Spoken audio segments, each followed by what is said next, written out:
नमस्कार। आज हम लोग कंप्यूटर के अंदर झांकने वाले हैं, उसके दिल में, और एक ऐसे गुमनाम हीरो से मिलेंगे जिसके बिना सच कहूं तो हमारी ये डिजिटल दुनिया चल ही नहीं सकती। तो चलिए पता लगाते हैं ये है कौन। आजकल के कंप्यूटर कितने तेज हैं, है ना? मतलब पलक झपकी नहीं कि मुश्किल से मुश्किल काम हो गया। लेकिन कभी सोचा है ये जादू होता कैसे है?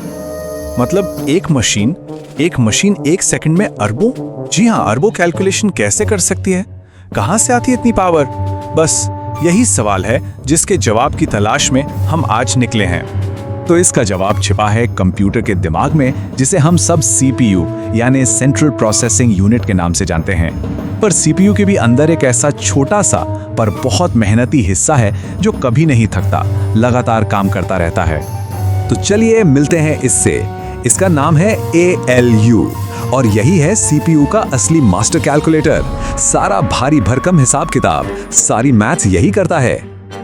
ALU इसका पूरा नाम है अरिथमेटिक लॉजिक यूनिट। अब देखिए, नाम में ही इसका काम छिपा है। अरिथमेटिक मतलब गणित और लॉजिक मतलब तर्क। तो ये सीपीयू का वो हिस्सा है जो सारे गणित और तर्क वाले काम निपटाता है। और वो भी कैसे? हर सेकंड में अरबों ऑपरेशंस। कमाल है ना? इसको ना एक सिंपल तरीके से समझते हैं। सीटीयू में एक होता है कंट्रोल यूनिट यानी सीयू, ये है बॉस, ये सिर्फ ऑर्डर देता है। और ALU है वो सुपर फास्ट कर्मचारी जो बॉस के हर ऑर्डर को फौरन पूरा करता है, एकदम बिजली की रफ्तार से। अब देखते हैं ये काम होता कैसे है। पूरा प्रोसेस बड़ा सीधा सा है। स्टेप 1 मेमोरी से डेटा आता है। स्टेप 2 कंट्रोल यूनिट यानी बॉस एक कमांड देता है। स्टेप 3 ALU उस कमांड पर फटाफट काम करता है, मतलब ऑपरेशन करता है। और आखिर में स्टेप 4 जो भी नतीजा निकलता है उसे वापस स्टोरेज में भेज दिया जाता है। बस इतना ही। तो ALU असल में करता क्या है? मोटे तौर पर इसके काम को दो हिस्सों में बांट सकते हैं। पहला है गणित यानी अरिथमेटिक और दूसरा है तर्क यानी लॉजिक। तो देखिए, अरिथमेटिक ऑपरेशंस तो सीधे साधे हैं, जोड़, घटाव, गुणा, भाग, जो बेसिक मैथ्स हम सब जानते हैं। दूसरी तरफ है लॉजिकल ऑपरेशंस। यहाँ पर ALU तुलना करता है, मतलब कंपेयर करता है। जैसे क्या ये नंबर उस नंबर से बड़ा है या छोटा है या बराबर है। और इन्हीं आसान से सवालों के जवाब के आधार पर वो फैसले लेता है। लेकिन सवाल यह है कि ये फैसले लिए कैसे जाते हैं?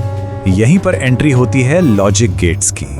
कंप्यूटर की सोचने की पूरी ताकत इन्हीं आसान से नियमों पर टिकी है। और ये लॉजिक गेट्स क्या हैं? असल में ये लाखों करोड़ों छोटे छोटे ऑन ऑफ स्विच हैं जिन्हें ट्रांजिस्टर कहते हैं। यही हैं असली बिल्डिंग ब्लॉक्स।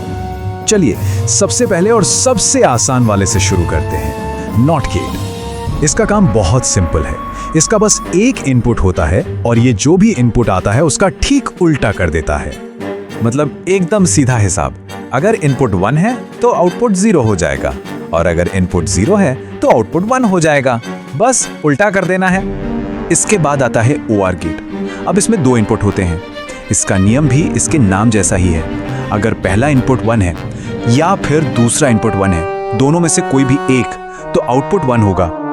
इस टेबल को देखिए, बात एकदम साफ हो जाएगी। आउटपुट 0 सिर्फ एक ही केस में होता है, जब दोनों इनपुट 0 हों। अगर एक भी इनपुट 1 हो गया तो नतीजा 1 ही होगा।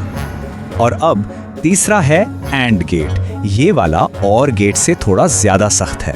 इसका नियम कहता है कि आउटपुट 1 सिर्फ और सिर्फ तब होगा जब पहला इनपुट और दूसरा इनपुट दोनों 1 हो। एक भी कम हुआ तो नहीं चलेगा। यहां दोनों शर्तों का पूरा होना कंपलसरी है। ये टेबल देखिए, सिर्फ एक ही सिचुएशन है जहां आउटपुट 1 है, जब दोनों इनपुट 1 है। बाकी हर केस में आउटपुट 0 ही रहेगा।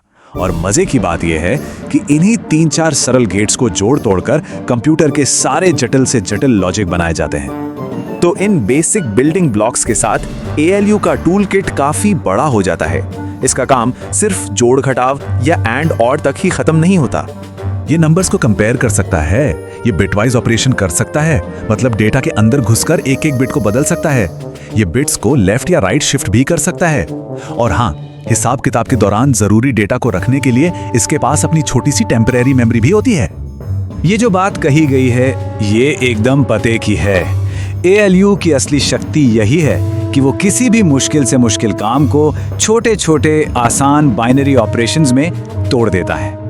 और फिर इन्हीं छोटे छोटे ऑपरेशंस को वो इतनी तेजी से करता है जिसकी हम कल्पना भी नहीं कर सकते। हर सेकंड में अरबों बार। यही स्पीड, यही रफ्तार आज के मॉडर्न कंप्यूटिंग की बुनियाद है। तो अगली बार जब कोई वीडियो गेम चल रहा हो, या कोई बड़ी सी एक्सेल शीट पर काम हो रहा हो, या बस इंटरनेट पर कुछ सर्च किया जा रहा हो, तो एक पल के लिए सोचिएगा जरूर, स्क्रीन के पीछे एक नन्हा सा ALU है जो अरबों छोटे छोटे हिसाब लगाकर इन सब चीजों को मुमकिन बना रहा है।